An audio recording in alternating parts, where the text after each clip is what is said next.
कि सिंधिया जी आपने पार्टी बदली,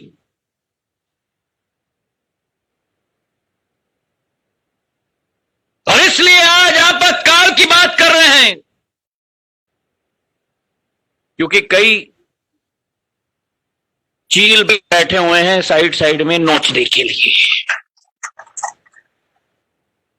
नोचा जाता है उसी को जिसमें कोई अच्छाई हो, तो मुझे कोई कठिनाई है, नोचो मुझे जितना भी नोचना है।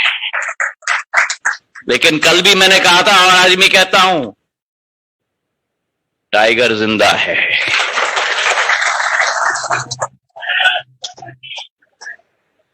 कई लोग आलोचना करेंगे कि आपने आपातकाल की बात आज मंच से की, और मैं उन लोगों को कहना चाहता हूं, मैंने कांग्रेस में रहकर भी सदैव सत्य का साथ दिया है और आपातकाल का विरोध किया है।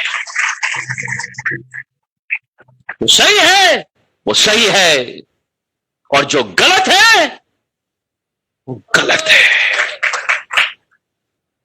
अंत में मनुष्य को अपने आप के साथ जीना है, और अपने आप को शीशे में देखोगे और झूठा पाओगे तो चैन की नींद नहीं आएगी। तो मैं साधुवाद देना चाहता हूं देश के प्रधानमंत्री को कि उन्होंने लॉकडाउन इस देश में रखा। और कई लोग पूछ रहे हैं कि लॉकडाउन से क्या हुआ। अरे उन लोगों को मैं उत्तर देना चाहता हूं कि अगर मेरे प्रधानमंत्री ने, प्रधान सेवक ने देश में लॉकडाउन का आह्वान नहीं किया होता तो इस देश में भी दूसरे देशों की मौतों की कतार लग जाती थी। वो प्रधान सेवक केवल नहीं है इस देश के आज, उन्होंने हजारों लाखों जानों को बचाई है लॉकडाउन आरंभ करके। लॉकडाउन उन्होंने आरंभ किया और कहा उन्होंने कि जान है तो जहां है, जान है तो जहां है। और जब लॉकडाउन की सकारात्मक प्रयोग पूरे देश ने किया तो उसके बाद उन्होंने कहा कि अब हमें जान है तो जहां से आगे बढ़कर जान भी और जहां भी की तरफ हमें अग्रसर होना होगा। दूरदृष्टिकोण हमारे देश के प्रधानमंत्री का देखो आप, और केवल कहावत नहीं लेकिन इस कहावत के पीछे अहम कदम। उस समय में जब भारत में लॉकडाउन नहीं हुआ था,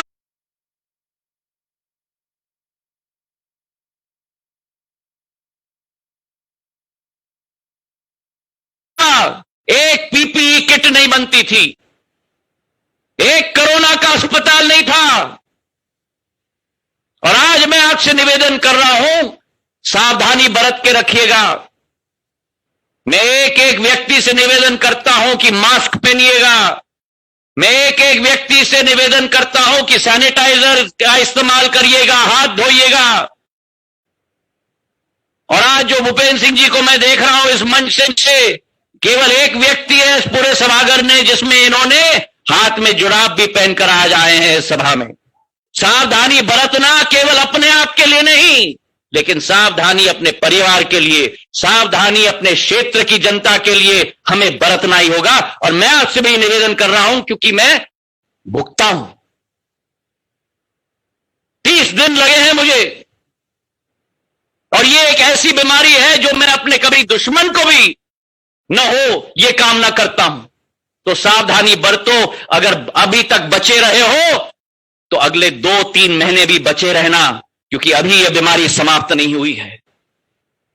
तो जिस देश में एक पीपीई किट नहीं था, जिस देश में एक कोरोना का अस्पताल नहीं था, जिस देश में वेंटिलेटर्स का अभाव था, हमारे प्रधानमंत्री के नेतृत्व में आज उसी देश में 5 लाख पीपीई किट प्रतिदिन बन रहे हैं।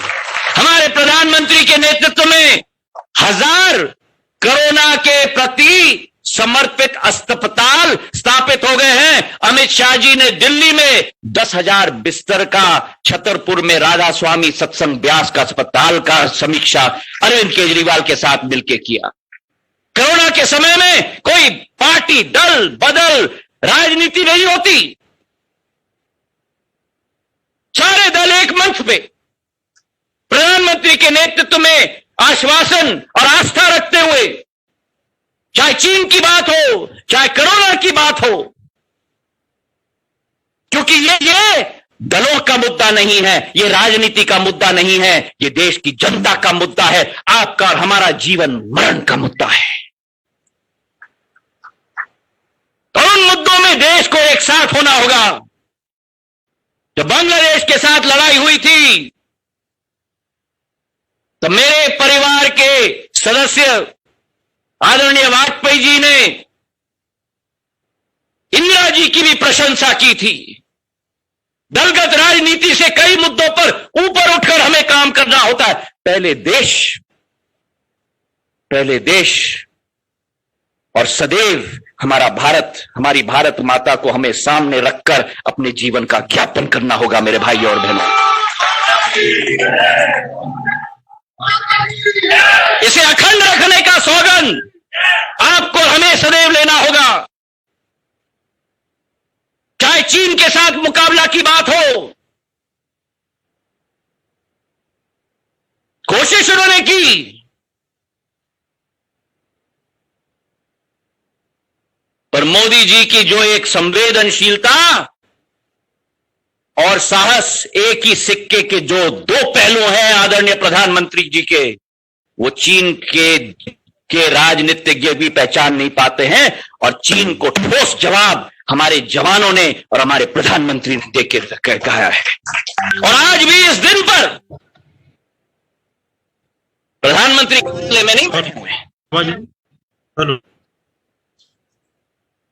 आवाज आ रही है? हेलो, नौजवानों, हेलो, और हमारे सारे आर्मी के लोगों के उत्साहवर्धन के लिए ले तक पहुंच चुके हैं कि मैं आपका प्रधान सेवक आपके साथ खड़ा हूं। हेलो, ये होता है नेतृत्व की क्षमता। तो उस कोरोना के वातावरण में जहां इस देश में पीपीई किट नहीं थी, अस्पताल नहीं थी, वो 2 महीने का समय के आधार पर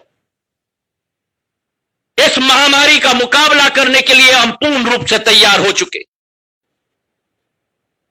ये महामारी की बात, लेकिन महामारी में भी संवेदनशीलता होनी चाहिए, समाज सेवा की भावना होनी चाहिए। 20 करोड़ गरीब परिवारों को जनधन खाते में 31,000 करोड़ रुपए प्रधानमंत्री नरेंद्र मोदी जी के नेतृत्व में दिया गया। 39 करोड़ गरीबों के लिए 35,000 करोड़ रुपए की वित्तीय सहायता गरीब कल्याण पैकेज के द्वारा हमारे प्रधानमंत्री ने पहुंचाया। और उसी के साथ साथ 80 करोड़ लोगों को 5 किलो गेहूं या चावल और 1 किलो दाल, एक परिवार, 9 करोड़ परिवार कि हमारे लोगों को उनके खाते में भी 2,000 रुपया हर परिवार के खाते में पहुंचाया गया नरेंद्र मोदी जी के द्वारा। वित्तीय भार था, लेकिन हमारे प्रधानमंत्री, यशस्वी प्रधानमंत्री ने दिखाया कि जब देश की जनता के ऊपर संकट, तो खोलो खजाना, क्योंकि इस खजाने पर अगर हक किसी का है तो देश की जनता का हक बनता है। कसनी और करनी में अंतर नहीं। प्रवासी मजदूरों के लिए कई कदम उठाए गए, फेरी वालों के लिए 5,000 करोड़ रुपए की राशि अलग रखी गई, सहायता के लिए 50 लाख फेरी वालों के लिए आत्मनिर्भर भारत का संदेश उन्होंने बताया। जो अभी बीडी शर्मा जी ने कहा, वोकल फॉर लोकल और local for global. Vocal for local मतलब क्षेत्र की आवाज आत्मनिर्भरता के आधार पर मजबूत होनी चाहिए, और क्षेत्र की आवाज आत्मनिर्भरता के आधार पर मजबूत होगी तो भारत की आवाज विश्व पटल पर उजागर होगी। वोकल फॉर लोकल और लोकल फॉर ग्लोबल। और दूसरी तरफ हमारे प्रमुख विरोधी दल क्या कहते हैं? लॉकडाउन क्यों कायम किया? लॉकडाउन इतना लंबा क्यों चला? लॉकडाउन में क्या लाभ मिला? राष्ट्रीय संकट के समय में भी तू मैं करने की जरूरत नहीं। राष्ट्रीय संकट करने के समय में कंधे से कंधे मिलाकर काम करने की जरूरत है। और उसी समय हमारे प्रदेश के यशस्वी मुख्यमंत्री शिवराज सिंह जी को प्रभार दिया गया। मुख्यमंत्री की शपथ इन्होंने ली। सेनापति भी शिवराज सिंह जी, सेना भी शिवराज सिंह जी, कार्यकर्ता भी शिवराज सिंह जी,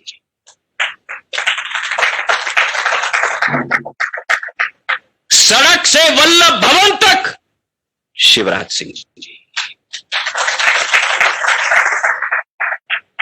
20-20 घंटे काम करने वाला इस प्रदेश का जनसेवक को मैं आज नमन करता हूं। और आप समझिए, एक तरफ अभी बीडी शर्मा जी कह रहे थे, एक ऐसे व्यक्ति मुख्यमंत्री बने जिनको केवल कुर्सी की चिंता थी, कुर्सी का मोह था। और दूसरे तरफ उस संकट के समय में ऐसा व्यक्ति मुख्यमंत्री बना जो अपने कुर्सी की चिंता नहीं, लेकिन अपने 7.5 करोड़ जनता की चिंता कर रहा था। अकेला योद्धा, मंत्रिमंडल नहीं, अकेला व्यक्ति शासन को, प्रशासन को, जनता को संवेदना के साथ, संवेदनशीलता के साथ, केवल भाजपा का झंडा नहीं लेकिन मध्य प्रदेश का झंडा लेकर घूम रहा था। ऐसे बिरला व्यक्ति मिलते हैं जो त्याग, तपस्या और मेहनत के प्रतीक होते हैं। मैं सोचता था जब मैं उधर था,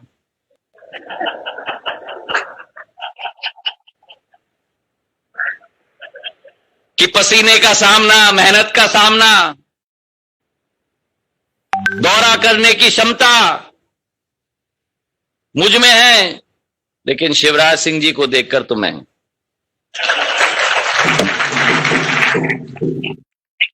कल रात को हम दोनों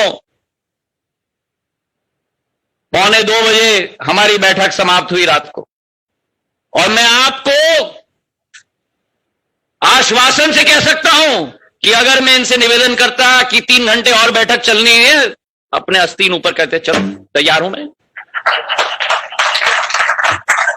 अकेले योद्धा ने इस प्रकोप का सामना किया और बेखूबी निभाया अपनी जिम्मेदारी। जिस मध्य प्रदेश के पूर्व मुख्यमंत्री ने, आज बहुत बात करते हैं ना कि सरकार पलटी,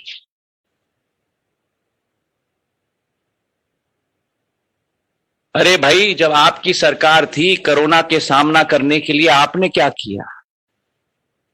मैं पूछना चाहता हूं उनसे विनम्र पूर्वक, क्या आपने एक बैठक ली कोरोना की? क्या आपने एक अस्पताल का दौरा किया? क्या आप एक गरीब के घर में गए? आपकी तो व्यस्तता थी।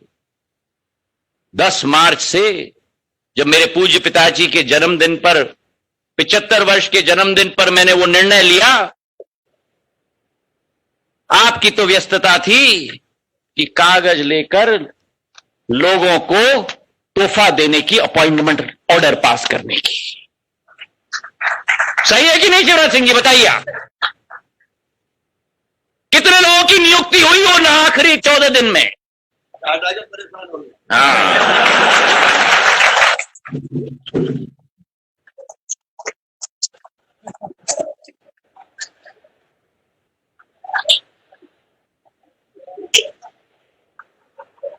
वो तो उसी में व्यस्त, और अगर लोग की नियुक्ति में व्यस्त नहीं, हां, मैं माफी चाहता हूं क्योंकि मैं कभी गलत बात नहीं करता। मैं गलत बात करूं तो प्रभात जी मुझे टोक देंगे, तो मैं अपने आप को करेक्ट करता हूं। एक दौरा उन्होंने जरूर किया था, उस कोरोना के संक्रमण के समय में एक दौरा जरूर किया था।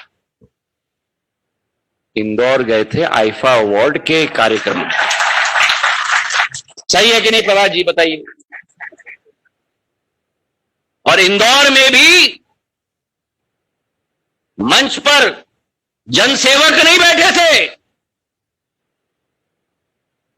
दाएं बाएं दोनों अभिनेताओं के साथ में कोरोना के वातावरण में आईफा अवार्ड के आनंद ले रहे थे।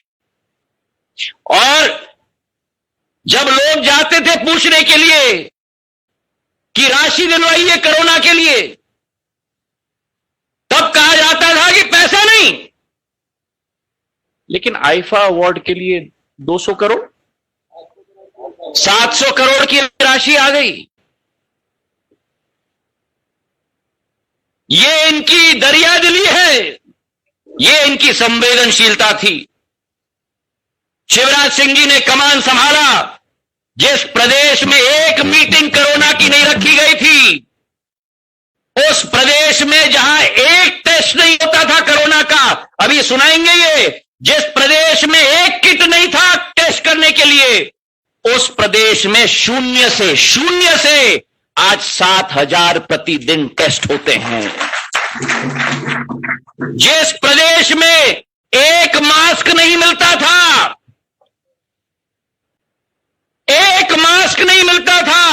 उस प्रदेश में बीडी शर्मा जी और शिवराज सिंह जी द्वारा 70 लाख मास्कों का वितरण किया गया है निःशुल्क। जिस प्रदेश में इंदौर हॉटस्पॉट बन गया था संक्रमण का, आज उसी प्रदेश में पॉजिटिविटी रेट कोरोना का पूरे देश में सबसे कम हो चुका है, 0.05%। जिस प्रदेश में कोरोना का विकास दर घोड़े के रफ्तार तेजी से दौड़ रहा था, एक समय आया था जब मध्य प्रदेश का विकास दर कोरोना में पहले 15 दिवस इनके कार्यकाल में पूरे राष्ट्र में सबसे तेजी रफ्तार से चल रहा था। इन 100 दिनों में शिवराज सिंह जी की कप्तानी में वो कोरोना का विकास दर जहां मध्य प्रदेश में 1.4% हो गया है, राष्ट्र की औसत आज 4.5% पर है। काबू पाने की क्षमता, कंट्रोल करने की क्षमता अगर किसी जनसेवक में मैंने देखा है तो शिवराज सिंह जी में मैंने देखा है। तालियों की कंजूसी नहीं होनी चाहिए।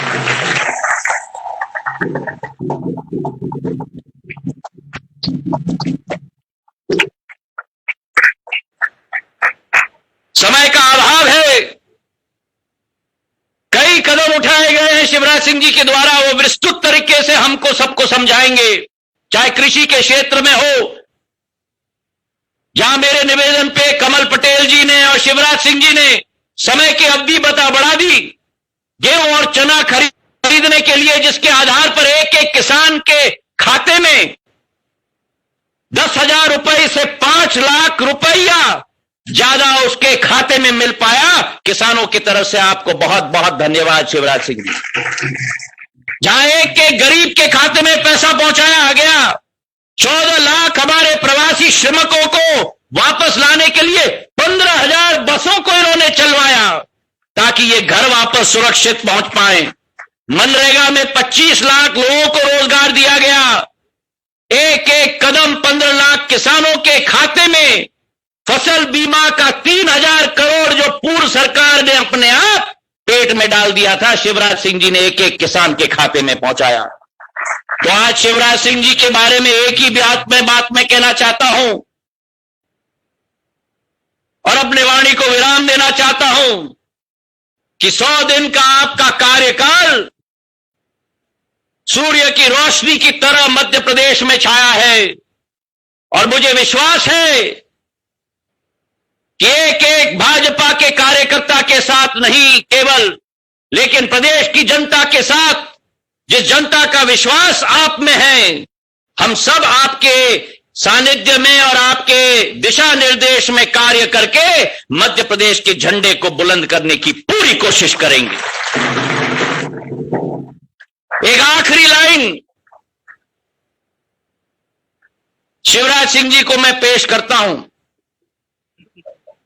100 दिन का कार्यकाल इनका रहा, जिसमें से 70 दिन इन्होंने अकेले युद्ध की है, 30 दिन इनको 5 मंत्री मिले और कल इनको पूरी सेनापति साथ में मिले हैं। लेकिन ये लाइन केवल आपके लिए है शिवराज सिंह जी, न थके हैं पैर कभी, न थके हैं पैर कभी, न हिम्मत कभी हारी है। न थके हैं पैर कभी, न हिम्मत कभी हारी है। जज्बा है जनसेवा के मन में, जज्बा है जनसेवा के मन में, ये सफर निरंतर जारी है। धन्यवाद। धन्यवाद आदरणीय ज्योतिरादित्य सिंधिया जी। हम सबके बीच में आदरणीय मोदी सरकार के केंद्रीय मंत्री माननीय नरेंद्र सिंह तोमर जी जुड़े हैं, हम सबको संबोधन करेंगे। मैं उनको सादर निमंत्रित करता हूं।